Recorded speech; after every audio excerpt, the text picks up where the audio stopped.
In this video, I'm going to be discussing the 3 different types of real estate professionals and which one might be right for you.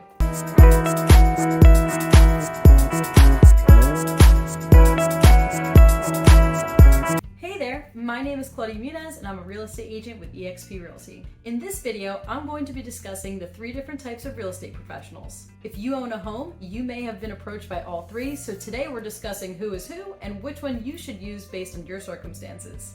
First up on the list are wholesalers. As a homeowner, you may be approached by wholesalers looking to buy your home at a discounted price so that they can turn it around and sell it for a profit. While they may appear that they are the ones buying your home, they're actually the ones putting your home under contract.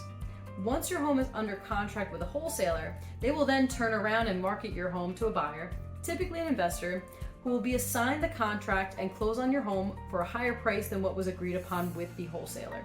The wholesaler makes money in this process by pocketing the difference between what you agreed the contract price would be and what the investor agreed the contract price would be. Wholesaling is widely viewed as a legal activity because wholesalers are not actually selling a property in and of itself, but rather are selling the ownership of the real estate contract associated with the property. So, for example, if you agree to sell your home to a wholesaler for $90,000 and they bring a buyer who will pay $100,000, the wholesaler keeps the $10,000 for operating as the middleman, bringing the buyer and seller together. Wholesalers typically do not require that you make any repairs or update the property. This means you can sell it as is, which can be attractive if you're not in a financial position to spend money repairing the home and updating it. While this may seem like a quick and easy way to make some money, there are a few things you should keep in mind before agreeing to sell your home to a wholesaler. First of all, wholesalers typically offer much less than the market value of your home. So you may not end up getting as much money as you could if you worked with a real estate agent and put your home on the market. Additionally, a wholesaler's contract should be thoroughly reviewed so you fully understand the timeframes involved and the consequences should you decide not to move forward. Wholesalers are not required to be licensed as they do not manage the transaction the same way a real estate agent would. Therefore, they're not obligated to abide by the same rules or contracts. Finally, it's important to remember that wholesalers are in the business of flipping contracts, so their goal is to make a profit, not necessarily help you to get the best price for your home. With all that said, if you're considering selling your home to a wholesaler, be sure to do your research and understand all the potential risks and rewards before making a decision. Next up is an investor. These are a type of buyer that you would enter into a contract with. Investors are typically looking for properties that they can buy at a discount and then either rent out or resell for a profit. That means that they may not be willing to pay top dollar for your home. However, working with an investor can still be a good option if you're looking to sell quickly and without having to make repairs. The difference between a wholesaler and an investor is that the investor is what we refer to as an end user. They will actually own the property, whereas the wholesaler purchased the right to the contract of your home and never actually owns the property. Investors sometimes can be more flexible than traditional buyers when it comes to things like closing dates and contingencies. So if you're looking to close quickly or you have a unique situation, working with an investor might be the right choice for you. Of course, there are some downsides to selling with an investor. For one, you won't have any control over what happens to the property once it's sold. And because investors are usually looking for a bargain, you probably won't get as much money for your home as you would if you sold it on the open market.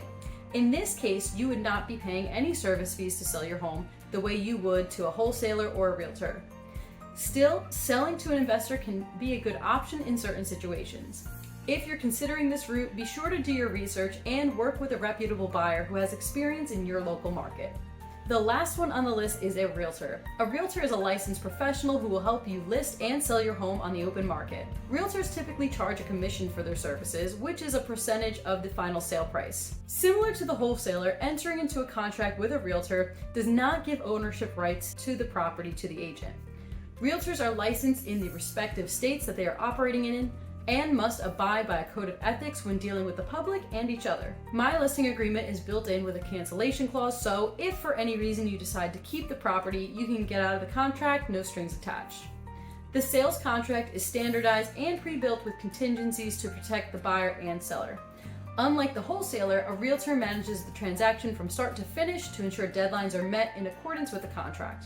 Realtors can help price your home, stage it for showings, negotiate with buyers, and handle all of the paperwork involved in closing the sale.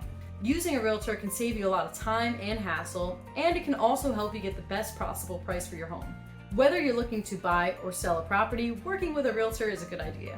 It is important to be aware of the difference between these three groups because they will all approach you with different offers. Wholesalers and investors may try to lowball you, while a realtor will likely give you a more accurate estimate of your home's value. So, which one should you go with? Well, it depends on what you're looking for. If you're looking for a quick sale without having to do many of the repairs to the property, then working with a wholesaler or investor might be the way to go. But if you want to get the most money for your home, then working with a realtor is probably your best bet to expose your home to all kinds of buyers. Of course, whatever you decide, make sure you do your research first. There are a ton of scams out there, so it's always better to be safe than sorry. If you're thinking about selling your home, be sure to check out my Ultimate Guide to Selling a Home. Here you'll find a ton of information about the process and how to avoid hiccups. If you prefer to explore your personal circumstances, feel free to book a time to speak with me. All of these resources can be found in the description box below. If you'd like to stay more up to date on information like this, go ahead and subscribe to my channel. Thanks for tuning in. See you next time.